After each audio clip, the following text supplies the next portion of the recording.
what had happened is that the court had moved out, and the appeals court had moved out, and the post office had moved out to the headquarters.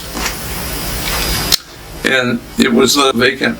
I'm not sure it was a surreptitious motive, but some organization within the state government forgot to turn off the water and drain the water. And so it sat there for a couple of years while the pipes burst, went all over the floors and created heaving and a lot of destruction through water damage. The building on the outside looked totally secure. But what had happened is that the federal government, in an effort to get rid of a building they didn't need, was going to offer the building to the state of New Hampshire for $1, which is the usual, so they could show the transfer of deed, and then that something of substance was given to receive it. And they offered it to the state government through the governor and council. And that's when I first heard about it. Concord had gone through a subsequent so-called urban renewal in a way when the railroad was torn down, and I was aware that happened when I was a kid. Right, it was one of the biggest railroad stations in the state, and it was particularly of interest to me because it was ashlar stone. It was cut in New Hampshire, right in Concord on Rattlesnake Hill, and almost the entire construction was done by local people. The same with the post office, which was done in the 1800s. I can't remember specifically the date, but that building was now in the 1970s, and the governing council was asked, as I said, to receive it. And a fellow named Rob Trowbridge, who was my roommate, he was a Yale graduate, and he was the director of the Yankee magazine and the Farmer's Almanac.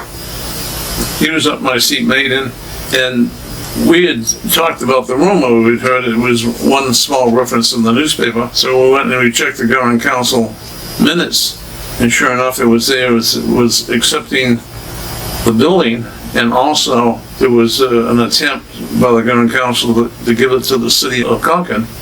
Concord wanted to tear it down and make a parking lot, probably a 2-decker parking lot, because downtown parking was congested, not just because of the legislature, but it was congested. And Concord thought that would be a resolve. And Rob and I looked at that with absolutely amazement and astonishment that they would tear down this beautiful building, which in the march of architecture was a higher level of the Baroque style.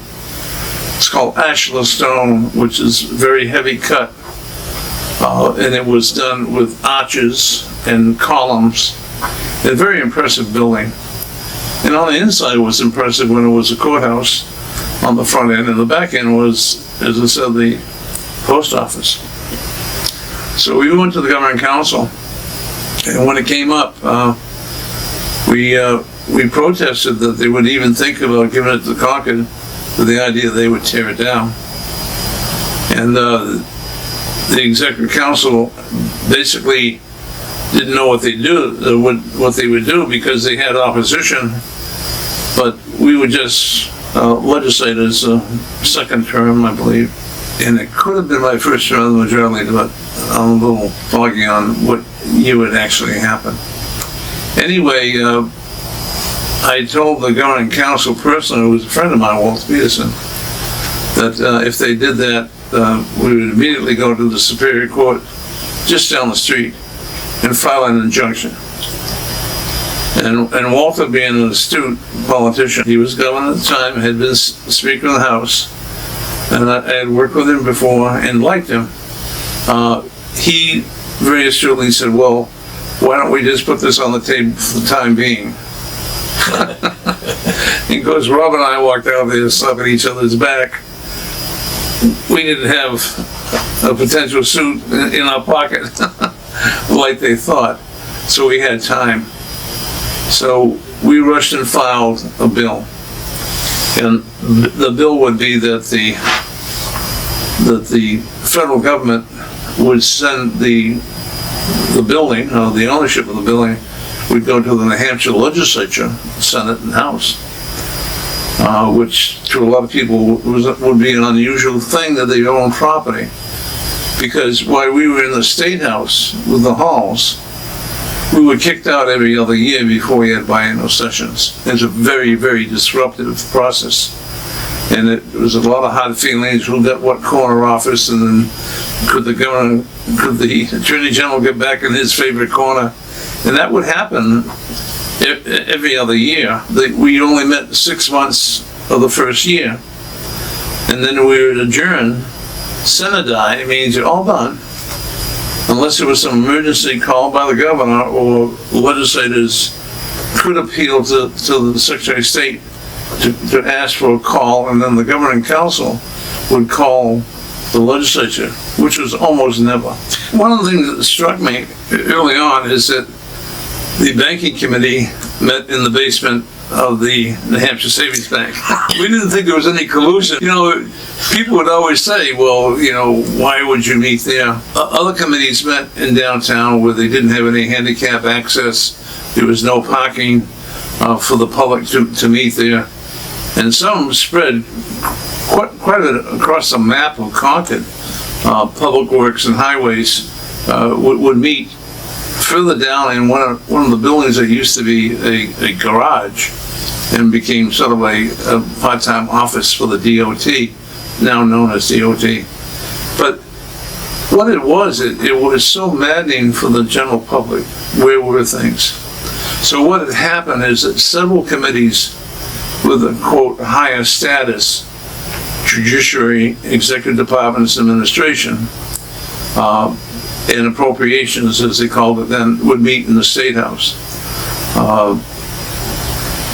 One of the ironies, when the minority leader found out, he was very upset that his office, what used to be the state laboratory, where they tested the urine for horse and dog races.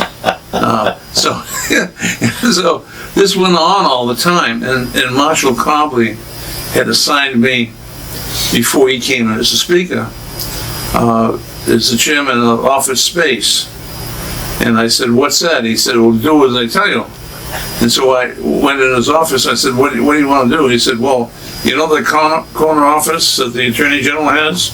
That's going to be the Speaker's office. I said, okay, on the 3rd floor. But before the Speaker and the President of the Senate are in the alley on the 1st floor. And they gave them credence. Senator Cotton had a little room of, he said when he had somebody come in to visit him, he had to ask the secretary to step out of the room into the hallway so he could talk to them confidentially. So there had always been a concern that, you know, why are we treated so poorly? So I went head on. I just was second term, nothing to lose, right? And I'm following my Speaker.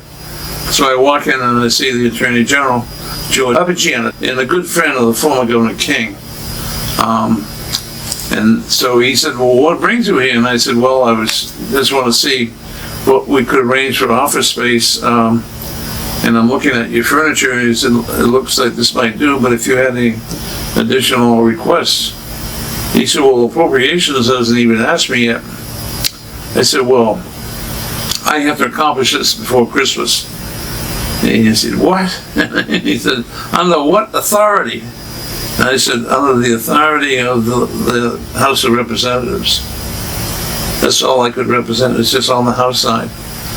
And the Senate had talked to Marshall about sharing 3rd floor office spaces for people who elected leaders and minority and majority leader. And so he was very, very upset at first. So I walked him over to the annex, and we took an elevator, and I believe it was the 3rd floor. And I said, you know, if we take a right, you're going to have the best view. You can look at North Main Street, and you'll have the sun in the west. And I said, you got, at my word, you can outfit it as luxuriously as you want. He said, I don't want any luxury. He said, I want to stay in my office. I said, no, it's not going to happen. And I said, You'll be moved before Christmas, and I hope you accommodate it. George was a good guy. And so he understood that the legislature had authority because we passed the proclamation. There's certain proclamations you can pass as a joint, that the House and Senate appoint various people to establish the location of office space in the State House. So we moved out the lab, the testing boys was in the 3rd floor, but there was no order. Motor vehicles was downstairs. If you want to register your motor vehicle, you went downstairs. In my first committee room, ED&A, which was considered a strong committee to get onto, because they looked at every state agency, not just their budget, but we looked at their post-performance, if you will. That was indirect, and it wasn't by design, by any rule. We just got involved in finding out where are these state agencies and where do they meet and what are the real needs. So ED&A became a very effective committee. There was like 3 or 4 committees that had the bulk of real legislation plus appropriations. Everybody else had a few bills, but not many. And most of them didn't meet in these locations. Number one, they would walk up on North Main Street and Main Street, it's called North Main Street. They didn't want to meet there, so they wouldn't meet, and the chairman didn't have to meet under the rules. And often they wouldn't even call hearings on legislation that was submitted to that committee, which was his authority under the rules. My observation as a freshman, and I was appalled, because I could hear the clerk read the bill. And then they used to read the entire bill. And then after maybe a minute, someone would ask for a point of order, and then ask for suspension, and the speaker would suspend the reading. And then he said, assigned to the committee of ED&A. And they take that bill and they roll it up, and there were these little pigeonholes behind the clerk, but in front of the rostrum, and you stick it in there. And sometimes I look at a particular box, and it was still there. The next week, and the week after that, because the rules didn't require that any House bill be passed until about the first week of June, when it was sent over to the Senate. Today is about midstream on the calendar because of the volume. But then, the chairman had the control of the volume. So some days the chairman would go up and he'd take out this 8x11 and look at it and put it in his pocket, and that's called a pocket veto. He would never have a hearing. And the only way you could get a hearing, you would have to go to the floor of the House and make a motion to discharge a bill from the committee, which was not only almost impossible, but be very embarrassing to lose. And the leadership would be hovering over you like a hive of bees, because this is how the structure was created of who had the influence. The idea that the speaker had the control of everything happening in that body. But under the speaker, the chairman of committees would have control over jurisdictions up to a certain level. So if a governor wanted to get a bill passed, he'd bring in the leaders and he'd say, I need this bill, I need to put the 10 Commandments on the wall, which was one I remember. And the speaker probably would say, I'm sorry, that's not constitutional. There's a federal ruling, and the President and Senate most likely would agree, and that would be off the agenda. But they probably always could agree on some things. So when that happened, you knew there was going to be a big bill because they'd have a hearing. I was put on a committee that no one gave any thought to. It was called the Office Space Study Committee. And because no one really wanted to do any work, I got appointed to be the chair. So I went right through the listings of the leases. And lo and behold, it turned out to be basically the same 6 people or corporations to come up that were leasing property to the state of New Hampshire. And it was in the hundreds of thousands of dollars. Their rents were reasonable, but when you have these committees all over the place, leased for a year, And then sometimes lease for 2 years at a time, even though the legislature's not there, they're spending money. So I calculated that amount of money and I said, boy, the amount of square feet we could build would be tremendous. So what went part and parcel with this effort is that I looked at all the state agencies' needs, and it was obvious right away that we had the Supreme Court was built by that time, and the library was free of all those, although they had one committee that met there. Then the court got out of the library, and the legislature still had a committee meeting there. So there are all these little complex arrangements being made. Then when the idea that the LOB, we now call it, the Supreme Court and the post office, was possible to get, I said to myself, there's no way we should let this get away. Because the preservationist side of me said, there's no way you should tear it down, number one, and no way the legislature should let it get away from them, because if they utilize it, it would be the best space use. We weren't actually in annual sessions at the time, but the legislature tried 3 successive times and finally made it the 3rd time, and we knew that ultimately we would have annual sessions. And we couldn't move agencies in and out just temporarily and put them all over the town.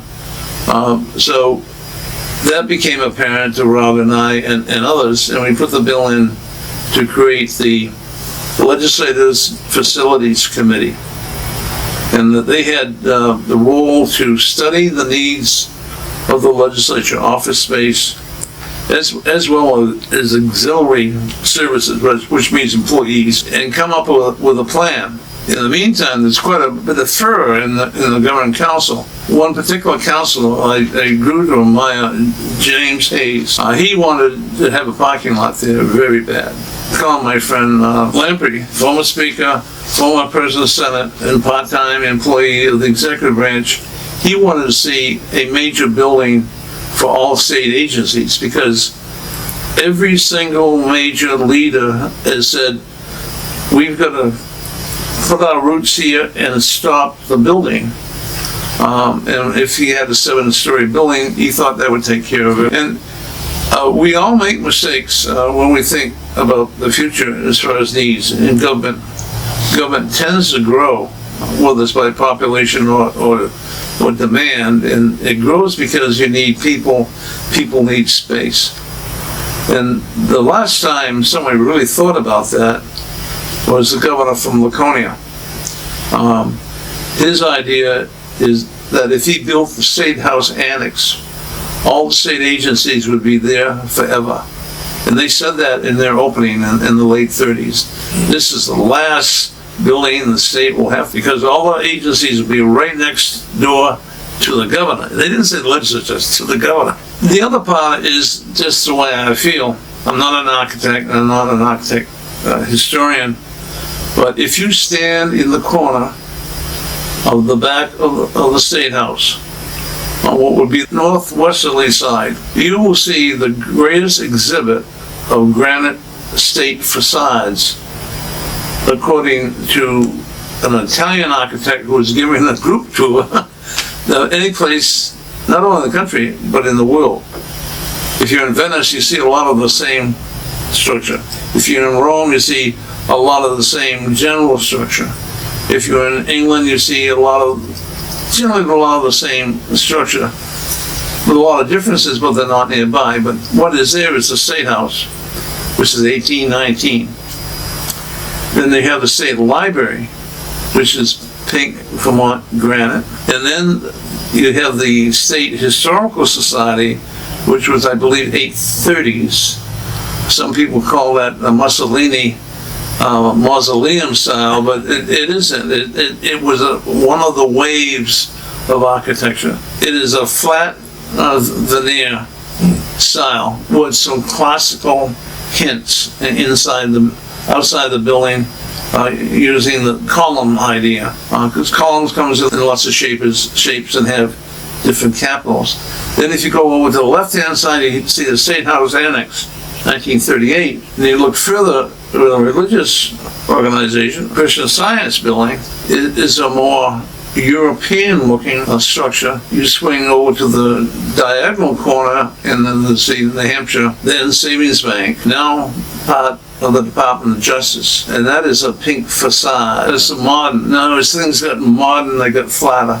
And then you look at one of the great elements is the LOB, which some people say late Baroque. That is, it has heavy ashlar, looks like it's cut, every stone is cut separately and put in separately, and is part of the structure that holds up the rest of the building. And with the heavy 3 arches, which is significant both from a spiritual point of view, number 3, and an architectural point of view. So in that area, New Hampshire has the greatest collection of granite facades in the state, and probably in the nation.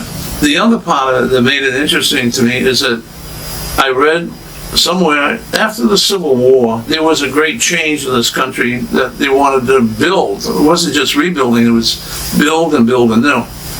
And the post office, which was somewhat separate and very political, you know, every postmaster was appointed by a congressman or a collection of congressmen, and you got politically active to be a postmaster, came with the idea is that the buildings that are spent by the federal government should do something. It wouldn't be to put people in awe, but so they would look at the building and they would say, this is a lot more significant than maybe the old mud huts in Montana, or this is a lot more significant in other places. It doesn't look like it necessarily belongs here, and is more sort of an Eastern European influence.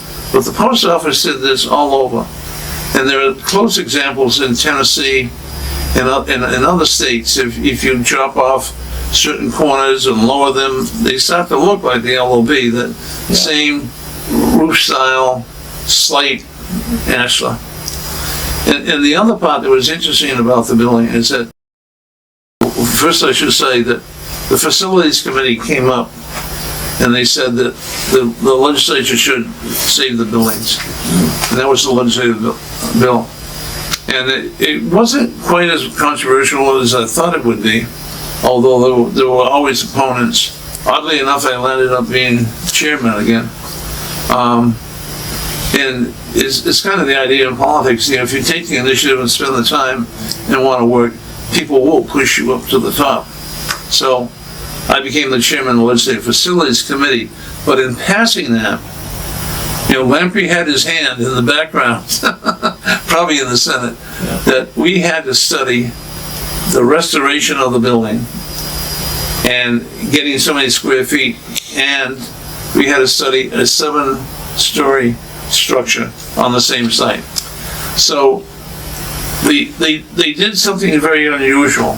They said in that legislation that the Legislative Facilities Committee has the access and can decide what state agencies to utilize in the process. And being, quote, smart politicians, we said, well, we're not going to get caught trying to pick, you know, contractors and architects and all that. So we called DOT, then the Department of Transportation, who chose architects and contractors, and they said, would you go through the process and give us 3 names on each side? And they did that, and they quickly came up with one on each side. One was a fellow named Woodman. Coincidentally, his wife was in the house, but we didn't think anything of that, and there was no conflict. But he was a more modern architect, and he made a bid for it in a reasonable bid, and they chose him. And they picked probably the only preservation architect, a truly preservationist, Dick Dudley, because he had done some other smaller projects before. And I met him, and he was just a grand guy, and he did his homework. He came to me and several other people on the committee, and he said, what do legislators do? It was a serious question. And I said, well, they're supposed to represent the public. He said, well, but how do they do that? I said, well, they put in bills to say improve roads. He said, well, how does that happen? I said, now they have to have a hearing on a bill to create a new road.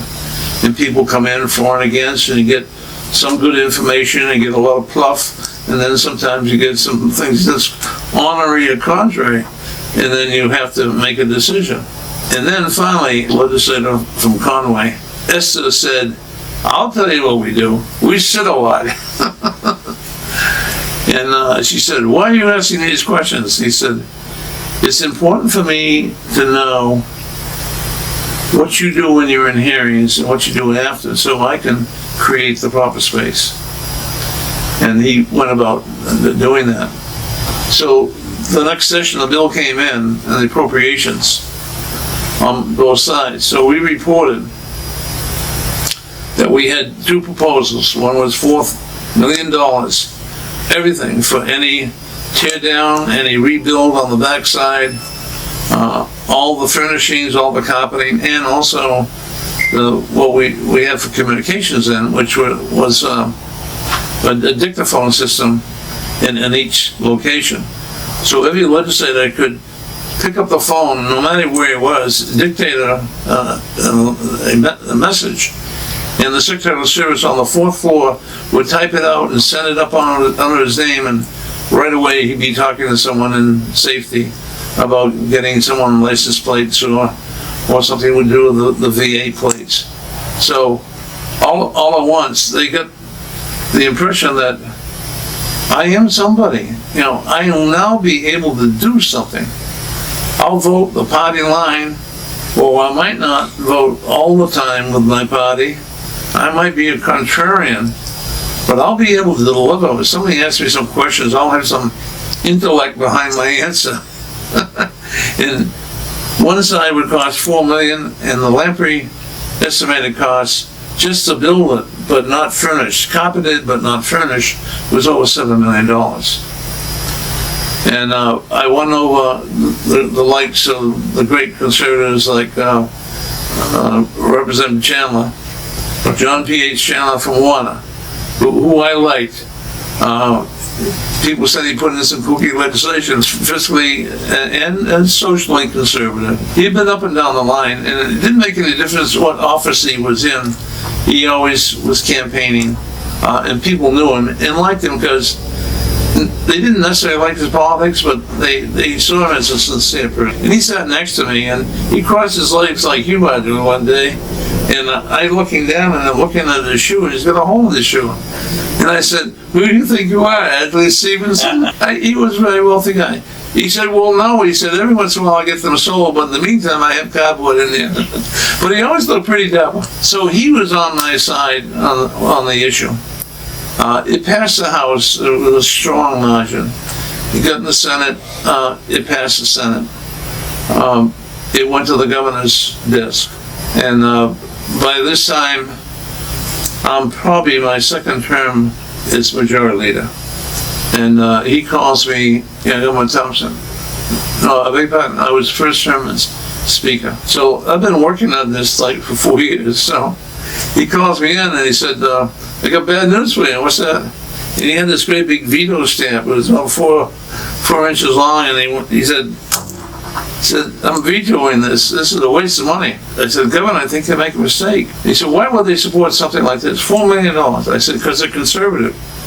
Because I've done the numbers of the leases we had to make to move people in and out and move the committees here and there, shut them down during the time that we didn't have annual sessions. It's very expensive. And then I look at the different organizations that have to have testing. They just need privacy and they need a quiet space. They have to go out and rent a place. And I said, I looked at that, and that's costing the state of New Hampshire with rent over $1.5 million. So just in 3 or 4 years, we've capitalized this. It's out of the way. Plus, there's no taxes on the building. He laughed at that one. He said, well, I'll give you that one, but you can't give you the bill. And I said, well, you're going to be very, very upset because guys like John Chandler, Even Bob Lawton is almost there. I have the votes to override you. And I said, I'm not kidding. And he knew I wasn't kidding because I count pretty well. And then he said, well, what are we going to do? It was past the 5-day where he had to sign it or veto it. So he couldn't take it back, or he couldn't ask the legislature to take the bill back. And I said, well, I'll write a letter for you that you will sign and send to all the House members. Because once the House overrides it, the Senate will then have courage with the support.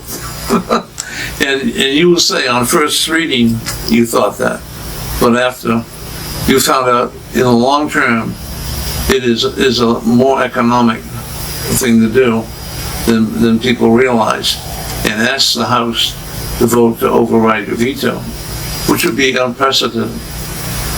And he kind of looked at me like, well, you're asking me to, walk naked. How can I do that politically? And I said, I will make sure that there's only one or two speakers, majority leader and minority leader, a move a second, and they sit down and we'll take a vote, which was a huge roar, and then asked for a division, and almost everybody stood up. And I didn't look at anybody that didn't. He was gracious about that and thankful. It allowed the Manchester Union leader to tear into me and other people. But I had a lot of help in doing it. People saw the need. Lou Delisano came to the legislature at the time when we were studying it, and I took him through the building. It was full of pigeon droppings and the floors were warped and all that. But he saw there was something in it. What we didn't realize, and Dudley was a great guy and a great wit, when he took down the walls of the back, the old back, 1939, he took them down like this, laid them on the ground, and they saw all these numbers. There was a 2.5-story building. It wasn't really great architecture, but it still had ashlar stone. So it was a close match. Dudley had created bay windows so he could get the most light into the committees.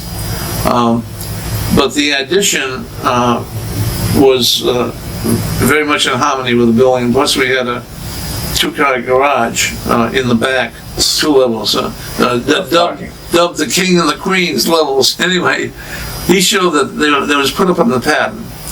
And he had his workman and the contractor put the stones back in the same pattern.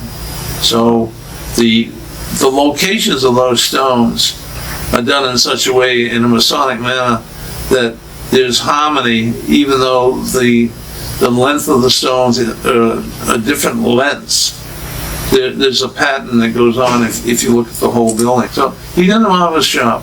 And so the end of that story is that after all that started, the Manchester Union leader went whole hog and dubbed me King George, and they called it George's Palace and all that. And all this stuff is raining in on me almost on a weekly. A lot of the legislative improvements that I and others try to make, one of the great desires was to cut the size of the House, because as a majority leader and as a leader, it is a logistical nightmare. 400 members.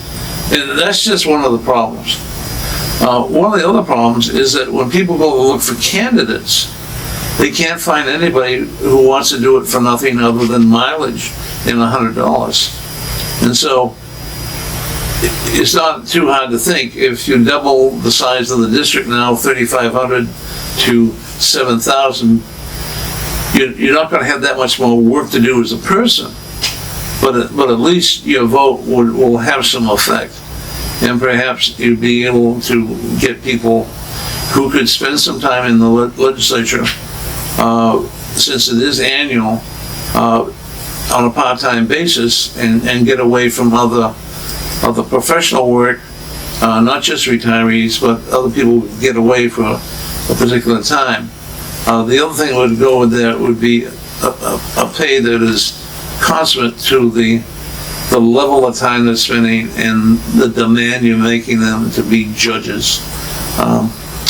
So we said, who knows in the future, if you have these collapsible doors, we will have then one big committee of judiciary, and each party would have their office space.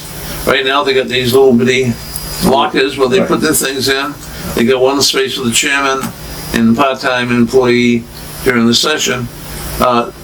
They do a tremendous job despite the pressure.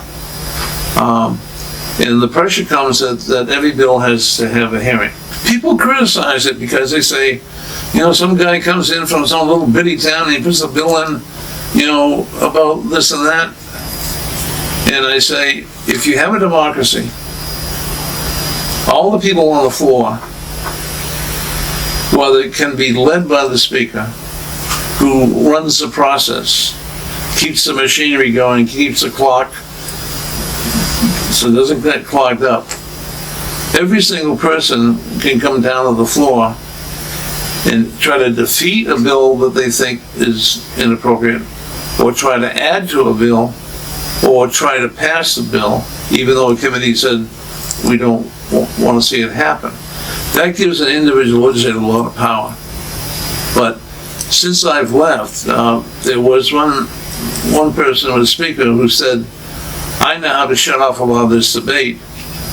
We'll just say, in the language of the clerk, and the speaker is reiterating, he said, consider the same, report the same, that the bill be ought to pass.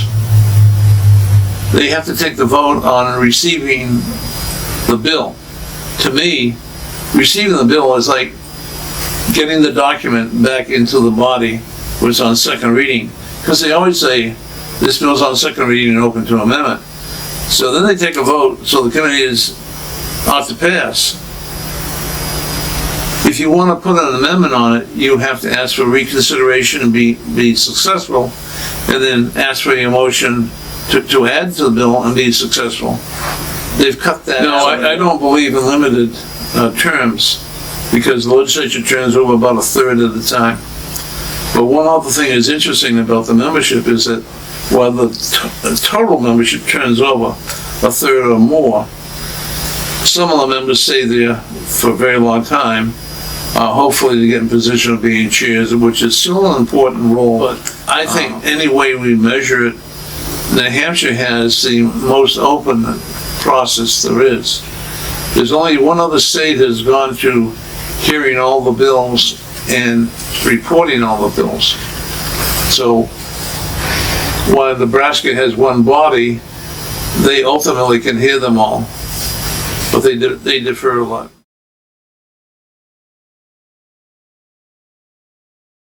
Well, it went on fire.